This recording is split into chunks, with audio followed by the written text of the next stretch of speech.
నమస్తే. ఆర్టీసీ ఉద్యోగుల సమ్మె రెండో రోజుకు చేరుకుంది. జస్ట్ రెండో రోజే ఇది. రెండో రోజే ఒక 2 ఇన్సిడెంట్స్ జరిగినాయి. ఒక ఇన్సిడెంట్ అయితే చాలా దారుణం. శంకర్ గౌడ్ అనే నర్సంపేట్ డిపోకు చెందిన ఒక ఉద్యోగి సమ్మెలో భాగంగా అక్కడ ధర్నా చేస్తూ పెట్రోల్ పోసుకొని నిప్పంటించుకున్నాడు. దాదాపు 50% పైగా కాలిన గాయాలతో 80% అంటున్నారు, 60% అంటున్నారు. సరే, మొత్తానికైతే ఆయన శరీరం అంతా పూర్తిగా కాలిపోయింది. ఎంజీఎం ఆసుపత్రిలో ప్రస్తుతం ట్రీట్మెంట్ అందిస్తున్నారు. అక్కడి నుంచి హైదరాబాద్కి తీసుకొచ్చే అవకాశం ఉందని అంటున్నారు. ఆల్మోస్ట్ అంబులెన్స్ అంతా రెడీ చేసి ఇక్కడికి తీసుకొస్తున్నారు. నిమ్స్లో కానీ లేదు గాంధీలో కానీ ఆయనకి ట్రీట్మెంట్ అందించే అవకాశం ఉన్నది. సో ఆయన బతకాలని, ఆయన మళ్ళీ ఉద్యోగం చేయాలని, ఆ కుటుంబం కోసం బతకాలని మనం అంతా కోరుకుందాం.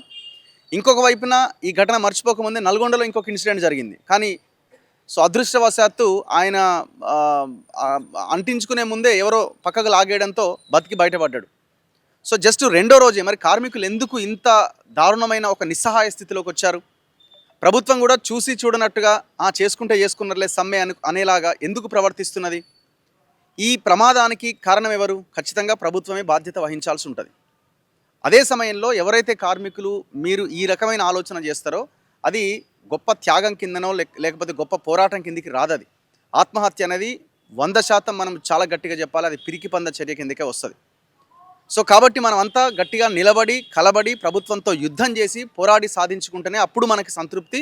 మనం చేసే పోరాటం భవిష్యత్తులో వచ్చే ఉద్యోగులకు కూడా ఉపయోగకరంగా ఉంటుంది. సో ఆ దిశగా మనం పోరాటం చేద్దామని చెబుతూ నేను ఇప్పుడు ఎంప్లాయీస్ యూనియన్ ఆఫీస్కి రావడం జరిగింది. ఇక్కడ పెద్ద ఎత్తున ఈ ఆర్టీసీ జేఏసీకి సంబంధించిన నాయకులు సమావేశమయ్యారు. భవిష్యత్ కార్యాచరణ ఏంటి అన్నది వాళ్ళు దీర్ఘంగా ఆలోచిస్తున్నారు. సో ఇదంతా జరిగిన క్రమంలో ప్రభుత్వం ఇప్పుడు మేల్కుంటున్నది. 3 మంత్రులు ప్రెస్ మీట్ పెట్టబోతున్నారు. రేపు భట్టి విక్రమార్క ఈ జేఏసీ నాయకులతో చర్చలు జరపబోతున్నారట. మరి ఈ ముందే అసలు సమ్మె స్టార్ట్ అయిందని స్టార్ట్ చేయబోతున్నామని నోటీస్ ఇచ్చే ముందే రవాణా శాఖ మంత్రి కనీసం వీళ్ళతో చర్చ జరిపింటే సమస్యకు పరిష్కారం దొరికేదేమో కదా. ఆ ప్రయత్నం ఎందుకు జరగలే?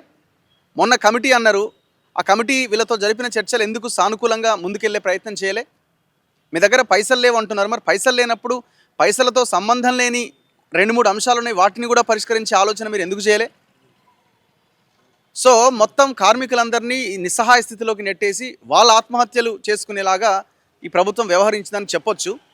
సరే, దీని వెనకాల రాజకీయ పార్టీలు రాజకీయం చేస్తున్నాయి, మాట్లాడుతున్నాయి అంటే రాజకీయ పార్టీలు రాజకీయమే చేస్తాయి. రాజకీయం చేస్తేనే సమస్యకు పరిష్కారం దొరుకుతుంది. సో గతంలో వాళ్ళు ఏం చేశారు, ఇప్పుడున్న వాళ్ళు ఏం చేశారు, ఇవన్నీ మనం పక్కన పెడితే మనం ఫస్ట్ చేయాల్సింది జేఏసీ కానీ ప్రజలు కానీ మేధావులు కానీ పార్టీలు కానీ చేయాల్సింది ఫస్ట్ ఇలాంటివి జరగకుండా మనం ఫస్ట్ చూసుకోవాల్సిన బాధ్యత ఉన్నది. ఆర్టీసీ కార్మికుల్లో కొంత చైతన్యం నింపి ఈ ప్రమాదాలు జరగకుండా చూడాల్సిన బాధ్యత మనందరి మీద ఉన్నది. సో ఒకసారి మనం వాళ్ళతో మాట్లాడదాం. ఆర్టీసీ జేఏసీ నాయకులు ఉన్నారు, చైర్మన్ వెంకన్న గారు, థామస్ రెడ్డి గారు అండ్ మిగతా అందరు నాయకులు ఉన్నారు. ఒకసారి డిస్కస్ చేద్దాం. ఏం జరుగుతున్నది, మీకు ఎప్పుడు ఇన్ఫర్మేషన్ వచ్చింది, అసలు ఈ ప్రమాదానికి కారణాలు ఏంటి? ఆయన సిచ్యువేషన్ చూస్తే చాలా దారుణంగా ఉన్నది. మనకు తెలుసు, కాలిన శరీరాలు ఏ స్థాయిలో వాళ్ళు ట్రీట్మెంట్ అందుకొని మళ్ళీ బయటపడగలుగుతారు అన్నది చాలా పెద్ద సమస్య కింద ఉంటుంది. సో ఆయన ఆరోగ్య పరిస్థితి గురించి మీరు ఏమైనా వాకప్ చేశారా? అసలు ఏం జరిగింది ఆ ఇన్సిడెంట్ విషయంలో? వాస్తవంగా ఈరోజు మధ్యాహ్నం వరకు, పొద్దున్న నుండి మధ్యాహ్నం వరకు ఆ నర్సంపేట డిపోలోనే మా జేఏసీ ఆధ్వర్యంలో జరుగుతున్నటువంటి ఆ యొక్క నిరసన ప్రదర్శనలో చాలా చురుకుగా పాల్గొన్నాడు. అందరితో మంచిగా ఉన్నాడు, మాట్లాడడం. తర్వాత కొద్దిసేపటికి ఈ ప్రభుత్వం నుంచి ఊకే టీవీలలో బ్రేకింగ్ న్యూస్లలో ప్రభుత్వం 29 సమస్యలు పరిష్కరించింది, ఆ 3 మాత్రమే పరిష్కరించలేమని చేతులు లేబట్టింది అని ఇట్లా చెప్పడం వలన వాళ్ళు మనోధైర్యం కోల్పోవడము. అరే మళ్ళీ కూడా ఈ విలీనం అవుతుందో, ఈ పే స్కేల్ అవుతుందో కాదో, మళ్ళీ యూనియన్లు ఇస్తారో అయ్యారో అనే ఒక అబద్ధత భావానికి గురైనట్టుగా మన వాళ్ళు చెప్తున్నారు. అదేవిధంగా ఎప్పుడు లేని విధంగా ఎప్పుడు ఏ సమ్మెలు చేసినా కూడా మా డిపోల ముందు టెంట్లు వేసుకొని మా డిపోల పక్కన మేము ప్రశాంత వాతావరణంలో శాంతియుతంగా మా యొక్క కార్యక్రమాలు చేసుకునే ఆనవాయితీ ఉండేది. కానీ ఈరోజు ఉద్దేశపూర్వకంగా ఈ ప్రభుత్వము మండుటెండలో మా కార్మిక వర్గం అంతా ఆ ఎండకు తట్టుకోలేక టెంట్లు వేసుకొని పక్కన మా వాళ్ళు మా యొక్క శాంతియుతంగా మా యొక్క ప్రదర్శనలు చేసుకుంటుండే పోలీసు వాళ్ళు వాళ్ళ జులుం చూపెట్టి అక్కడ ఉన్న టెంట్లు మొత్తం చెల్లచెదరం చేసేసి పీకేసి ఒక్క డిపోలో కూడా లేకుండా వాళ్ళందరినీ కిలోమీటర్ వరకు పరిగెత్తి వాళ్ళను సాగనంపడం వలన చాలామంది కార్మికులు మా డిపోలలో, మా ఆస్తులలో, మా జాగలలో మాకు హక్కు లేకుండా పోతుందనే ఒక ఆవేదనతో కూడా ఇలా కార్మికులకు చాలా వరకు అన్ని డిపోల నుంచి ఈరోజు 97 డిపోలు ఉంటే 97 డిపోల నుంచి ఇక్కడ ఫోన్లు వచ్చినాయి. మీకు ఆ ఫోన్లకు సంబంధించినటువంటి నెంబర్లు కూడా మీకు పెడతా. ఇది పోలీసులు చేస్తున్నటువంటి ఒక ఈ యొక్క విధానం వలన, ఈ ప్రభుత్వం చేస్తున్నటువంటి విధానం వల్ల కార్మికులలో కొంత అబద్ధత భావం అనేది పెరిగింది.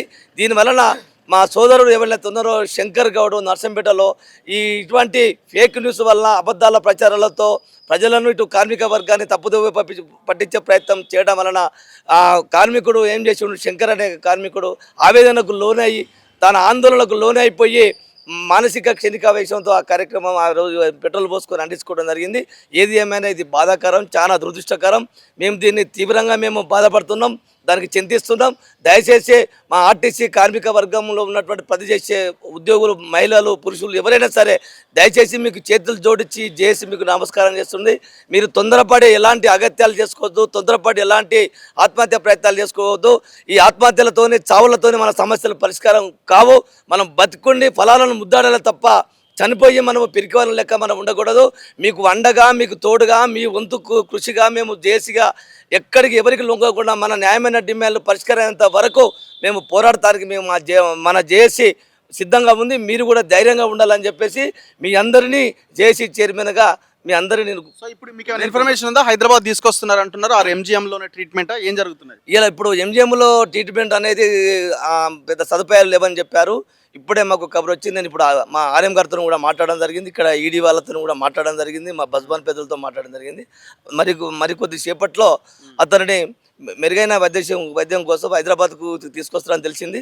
మేము వెంటనే ఉన్నతాధికారులతో మాట్లాడడం జరిగింది. వారికి మేము మెరుగైన వైద్యం అందించడానికి సూపర్ స్పెషాలిటీ అత్యున్నత సేవలు అందించేటువంటి హాస్పిటల్ మీరు గుర్తించి అక్కడ ఎన్ని డబ్బులైనా సరే ఖర్చు అయినా కూడా మీరు దాన్ని మీరే భరించి, డిపార్ట్మెంటే భరించి సేవలు అందించవలసిందిగా కోరుతున్నాం. ఏది ఏమైనా ఇలాంటి దుర్ఘటన పడడానికి ఈ ప్రభుత్వం ప్రేరేపిస్తున్నటువంటి, ఈ ప్రభుత్వం అవలంబిస్తున్నటువంటి విధానాల వల్లనే మా వాళ్ళు చాలామంది ఇస్తున్నారు. అసలు నిన్న ఈ సమస్యలు పరిష్కారం అయితే ఇలాంటి పరిస్థితి వచ్చేది కాదు. ఇవాళ ఉదయమైనా కూడా మీరు చర్చలకు పిలిచి ఈ సమస్యలు పరిష్కారం చేస్తే ఈ యొక్క ప్రాణము ఇలాంటి ప్రాణాపాయ స్థితిలో ఉండేవాళ్ళు కాదు. గవర్నమెంట్ ఏమంటుంది? 3 మంత్రులు ప్రెస్ మీట్ పెట్టబోతున్నారు అండ్ రేపు బట్టి విక్రమార్కన ఎవరో మంత్రి మీతో చర్చలు జరిపే అవకాశం ఉందంటారు. మీకు ఇన్ఫర్మేషన్ ఉందా? మాకు ఇప్పటివరకే ఇన్ఫర్మేషన్ రాలేదన్న గారు. ఒకవేళ వస్తే మేము చర్చలు పోయి మేము మా సమస్యలను పరిష్కరించుకోవడానికి సిద్ధంగా ఉన్నాం. అటువైపు కూడా పరిష్కరించడానికి వాళ్ళు కూడా సిద్ధంగా ఉండి రేపటి రోజున ఈ ఆర్టీసీ కార్మికులు అందరూ కూడా మంచిగా ఉండాలని, మంచిగా ఉద్యోగాలు చేసుకునే విధంగా మాకు ఒక ఎలాంటి మన మా యొక్క డిమాండ్లను వెనుకకు తీసుకోకుండా అన్నిటిని పరిష్కారం చేసి మమ్మల్ని ఆనందింపజేసి మా కార్మిక వర్గాలలో హర్షాధికారితాలు వచ్చే విధంగా తగు నిర్ణయం తీసుకుంటారని చెప్పేసి ఈ ప్రభుత్వం ప్రకటిస్తారని చెప్పేసి మేము ఆశిస్తున్నాం. సో మధ్య మార్గంగా ఏమైనా నిర్ణయాలు తీసుకుంటే మీకు ఓకేనా, లేకపోతే మీ డిమాండ్స్ని ఖచ్చితంగా పూర్తి స్థాయిలో పరిష్కరించాల్సిందేనా? ఇప్పుడు దీంట్లో పూర్తి స్థాయిలో డిమాండ్లు పెట్టిన వాళ్ళే డిమాండ్లే పెట్టారు, మరి వాళ్ళే పూర్తి స్థాయిలో పెట్టారు. ఆ పూర్తి స్థాయిలో మొత్తం తీర్చాల్సిందే. ఇలా వదిలిపెట్టే డిమాండ్ లేవు. ఇవన్నీ వాళ్ళు ఒప్పుకునే మేము అడుగుతున్నాం. మేము కొత్త ఏమన్నా కొత్తవి ఉంటే మేము అది విత్డ్రా చేసుకుంటాం. ఓకే.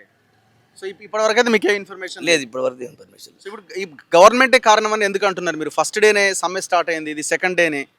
సో ఇంకొక 15 రోజులు అయితే ప్రభుత్వం వినకపోతే అప్పుడు ఏమైనా ఇట్లాంటివి చేస్తే సరే గవర్నమెంట్ బాధ్యత అనుకోవచ్చు. మీరు ఎందుకు గవర్నమెంట్ని బాధ్యులు? డిపోలలో ప్రశాంతత వాతావరణం లేకుండా చేయడము, అబద్ధాల ప్రచారాలు ఊకే టీవీల ముందు, తర్వాత మీడియా ముందు ప్రచారం చేయడము, కార్మికులలో కొంత ఐక్యతో కాదా అనే ఒక అభద్రతా భావము, కొంత ఆవేదన, ఆందోళనకు గురి కావడం వలన కార్మికులలో కొంతమంది ఇలాంటి ఆలోచనలకు పాల్పడుతున్నట్టుగా మేము భావిస్తున్నాం. తాండూరు పోలీస్ స్టేషన్ నుంచి ఇది నిజమేనా? ఇది పత్రికా ప్రకటన 100%. ఒకసారి ఇది చూడండి ఎంత ఘోరం అంటే, ఇది తాండూరు పోలీసు వికారాబాద్ జిల్లా నుంచి ఒక లెటర్ రిలీజ్ చేసి 22/4/2026 రోజున తాండూరు పట్టణ పరిధిలో గల టెంట్ షాప్ ఓనర్లు, ఫంక్షన్ హాల్ ఓనర్లు, కమ్యూనిటీ అండ్ కన్వెన్షన్ హాల్ ఓనర్లు మరియు అసోసియేషన్కు సంబంధించిన వ్యక్తులందరికీ తెలియజేయనిది ఏమనగా, ప్రస్తుతం ఆర్టీసీ కార్మికుల సమ్మె నడుస్తోంది కాబట్టి ఇట్టి సమ్మె పూర్తిగా చట్టవిరుద్ధమైంది మరియు గవర్నమెంట్కు వ్యతిరేకమైంది. గవర్నమెంట్ వ్యతిరేకంగా ఏం చేయొద్దట అంటే ఇది ఏం దారుణం అండి? ఈయన ఏం చదువుకున్నాడు? వికారాబాద్ జిల్లా తాండూరు SHO. పూర్తిగా చట్టవిరుద్ధం. సమ్మె చేయడం చట్టవిరుద్ధం ఎట్లయితుంది? ధర్నా చేయడం చట్టవిరుద్ధం ఎట్లయిద్ది? ఇట్టి సమ్మెకు ఎలాంటి పర్మిషన్ లేదు. కాబట్టి పైన తెలిపిన వ్యక్తులందరూ ఇట్టి సమ్మెకు మీ యొక్క సామాన్లు కానీ టెంట్లు కానీ ఇచ్చి ఆ సమ్మెకు మద్దతు పలికినచో వారిపైన చట్టరీత్యా చర్యలు తీసుకుంటామని సందర్భంగా తెలియజేస్తున్నాం. ఎవడన్నా షాప్ పెట్టుకుంటాడు, ఆ షాప్ వాడి దగ్గరికి పోయి మనం టెంట్ సామాను ఇంకేదో అడుగుతాము, సామాన్ ఇచ్చినోడి మీద కేసు పెడతారు ఎవడన్నా? మనుషులు అనాలా, వీళ్ళని ఏమనాలా? ఇది ఇది అఫీషియల్గా ఇచ్చిన లెటర్. టెంట్ హౌస్ వాళ్ళు మీరు ఎవరు ఈ సమ్మెకు సహకరిస్తూ మీరు సామాన్ ఇవ్వద్దు అంటే ఆయన చెప్తాడా నేను సమ్మె కోసం టెంట్ వేస్తున్నా, లేకపోతే లేకపోతే ఆయన అడుగుతాడా నువ్వు పెళ్లి చేస్తున్నావా, లేకపోతే ఆ పెళ్లి అయితే ఏం ఫంక్షన్, శారీ ఫంక్షనా, మ్యారేజా, లేకపోతే బర్త్డేనా అని? ఆయనకి ఎంత కెపాసిటీ గల టెంట్ కావాలో, గిన్నెలు కావాలో, ఇంకేం కావాలో ఆయన డిసైడ్ చేసుకుంటాడు. ఆయనకి ఆయనకి గిరాకీ వస్తే ఆయన అవి ఇస్తాడు, ఆ సామాన్ ఇచ్చేస్తాడు. పోలీసులు ఇచ్చినటువంటి లెటర్ ఇది. సో ఇంత ఇంత ప్యానిక్ గురి చేయాల్సిన అవసరం ఏమున్నది చెప్పండి? ఇది ఇంత ఇంత అవసరం అయితే సినిమా ఇంత అవసరమా? పోనీ ఇదేమన్నా 20 రోజులు అయింది, 30 రోజులు అయింది, సమ్మె చేసి ఇది ఆగుతలేదు, ఏమేమో అవుతున్నది అని అనుకున్న ఒక అర్థం ఉన్నది. జస్ట్ సెకండ్ డే ఇది, రెండో రోజే. రేపు పొద్దున వీళ్ళు సమ్మె చేసే కాడ దుకాణాలకు పోయి కూడా ఇస్తారేమో, వాటర్ బాటిల్ అమ్మొద్దు, వాళ్ళు నీళ్ళు ఇవ్వద్దు, వాళ్ళకు వాళ్ళు అట్లనే చచ్చిపోవాలి. ఎంత ఎంత ఘోరం ఇది.